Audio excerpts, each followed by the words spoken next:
معروف صحافی اور تجزیہ کار سہیل وڑائچ نے کہا ہے کہ چینی یوم انقلاب کی پریڈ کے دوران روس، شمالی کوریا اور چینی قیادت کے ساتھ پاکستانی اور ایرانی قیادت بھی موجود تھی، جو امریکہ کے لیے ایک واضح پیغام تھا۔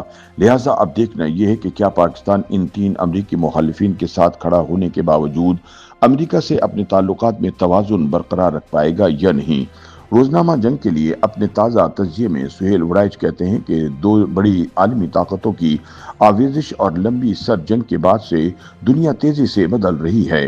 نئے اتحاد بن رہے ہیں، پرانی دوستیاں ٹوٹ رہی ہیں۔ سرد جنگ کے بعد سے دنیا میں عدم توازن اور کنفیوژن کی جو صورتحال تھی، اس میں وقت گزارنے کے ساتھ نئے متحرک بلاکس بن رہے ہیں۔ چین میں ہونے والی یوم انقلاب کی حالیہ فوجی پریڈ میں روس، چین اور شمالی کوریا کا اظہار یکجہتی یقیناً امریکہ کے لیے نئے متحرک فریق ابھرنے کا آغاز ہے۔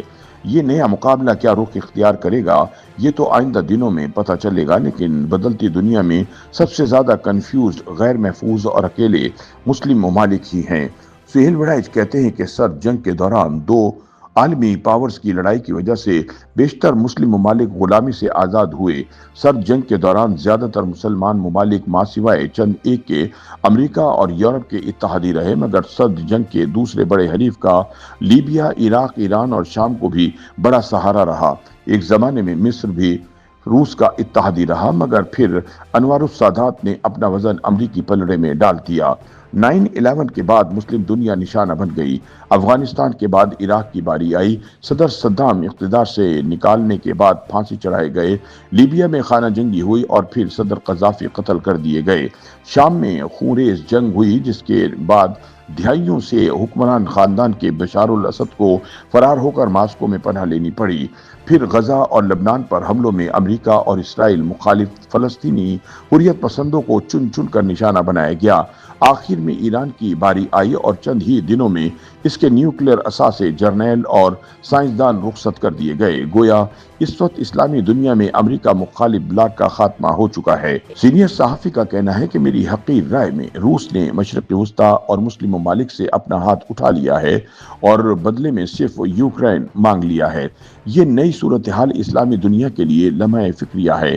ایک طرف تو ان میں سرے سے نہ اتحاد ہے اور نہ مستقبل قریب میں اس کا امکان ہے، دوسری طرف نئے بننے والے بلاکس میں کہیں بھی نہ تو ان کے پاس فیصلہ کن اختیار ہے اور نہ ہی انہیں کوئی اہمیت حاصل رہی ہے۔ چین اور روس امریکہ کی مخالفت میں ایران، عراق، لیبیا، شام اور یمن کی حمایت کرتے رہتے ہیں، مگر حقیقت یہ ہے کہ روس اور چین دونوں کو اسلامی انتہا پسندی کا سامنا ہے اور وہ خود اس خطرے سے نمٹنے کے لیے اپنے وسائل صرف کر رہے ہیں۔ گویا کسی بھی مسلم ملک کے انتہا پسندانہ مذہبی عزائم کے خلاف امریکہ، روس اور چین اکٹھے ہوں گے۔ سلطنت عثمانیہ کے خلاف عرب بغاوت سے پہلے برطانیہ اور فرانس نے افریقہ کے مسلمان ممالک کو اپنی کالونی بنا لیا۔ دوسری جنگ عظیم کے بعد اقوام متحدہ کے قیام اور سرد جنگ کے آغاز کے بعد مسلمان ممالک کو آزادی، خود مختاری یا نیم آزادی ملی تو عمومی طور پر دو طرح کے رد عمل سامنے آئے۔ اکثر مسلم ممالک کا حکمران طبقہ مغربی ممالک کو اپنا حلیف بنا کر خود کو طاقتور سمجھنے لگا۔ عوامی طور پر معاشرہ مغرب کے سائنسی ترقی اور جدید طرز زندگی سے متاثر ہوا۔ مغربی تعلیم، طور طریقوں اور فلسفہ زندگی نے مسلمانوں پر گہرے اثرات ڈالے۔ ترکی میں مصطفیٰ کمال پاشا کی سربراہی میں ایک تحریک نے جنم لیا۔ مصر میں محمد عبدہ نے نظام تعلیم تبدیل کر کے اور نئی اسلامی تشریحات پر زور دیا۔ سعد غزلول نے برطانیہ سے آزادی کی تحریک چلائی۔ ان کی تحریکوں کے نتیجے میں مغرب اور اسلام کے ملاپ سے ایک نئی سوچ نے جنم لیا۔ سہیل وڑائچ بتاتے ہیں کہ انڈیا میں سر سید احمد خان اور علامہ اقبال نے مسلمانوں کو تعلیم، اجتہاد اور نئے نظریات سے ہم آہنگی کا درس دیا۔ اقبال نے تو مسلمانوں کو مغرب سے مروب ہونے کی بجائے اپنی شناخت قائم رکھنے پر زور دیا۔ اس دوران مغرب سے متاثرہ تحریکوں کے بالکل مخالف ایک نئی سوچ نے جنم لیا، جس نے مسلمانوں کے زوال کو مذہبی فکر سے دوری کے ساتھ جوڑا اور مسلمانوں کی مذہبی نشستہ ثانیہ پر زور دیا۔ ترکی میں کمالسٹ حکمرانوں نے اسلام پسند تحریکوں کو اٹھنے نہ دیا، مگر ابھی تک ان تحریکوں کے اثرات اردوغان کی شکل میں کہیں نہ کہیں نظر آتے ہیں۔ تاہم مصر میں اخوان المسلمین اور پاکستان میں جماعت اسلامی نے مکمل اسلامی نظام کو مسلمانوں کا ہدف اور ان کی ترقی کا واحد راستہ قرار دیا۔ جماعت اسلامی نے پرامن سیاسی تحریک کے ذریعے اسلامی انقلاب کا راستہ اپنائے رکھا، مگر اخوان المسلمین پرتشدد راستے پر گامزن ہو گئی۔ یہ تحریک نہ صرف مصر میں انوار السادات کے قتل پر منتج ہوئی، بلکہ اس قتل کا معاون ایمن الزہواری پاکستان میں بے نظیر بھٹو کے قتل کا منصوبہ ساز بھی نکلا۔ اخوان المسلمین کی سوچ میں انتہا پسندی آتی گئی۔ افغانستان کے اندر روس کے خلاف جنگ نے دنیا بھر کے مسلمان انتہا پسندوں کو اسلامی جہاد کے نام پر اکٹھا کیا۔ اس زمانے میں اس کاز کو امریکہ کی حمایت حاصل تھی، چنانچہ دنیا بھر کے اسلامی ممالک حتیٰ کہ امریکہ اور روس تک اس کے اثرات پہنچے۔ لیکن سہیل وڑائچ بتاتے ہیں کہ بعد ازاں 9/11 نے امریکہ کو جہادی خطرے کے خلاف لڑنے پر مجبور کیا۔ دوسری طرف افغان جہاد کے دوران جنگی تربیت حاصل کرنے والے چیچن جہادیوں نے جب ماسکو میں سینکڑوں شہریوں کو قتل کیا تو وہاں سے بھی شدید رد عمل آیا، جس کے بعد دنیا بھر میں جہاد کے ذریعے اسلامی نشست ثانیہ کا خواب ادھورا رہ گیا۔ حزب اللہ کی لبنان میں تباہی اور غزہ میں حماس قیادت کے خاتمے کے بعد اسلامی دنیا ایک دفعہ پھر بڑے فکری بحران کا شکار ہے۔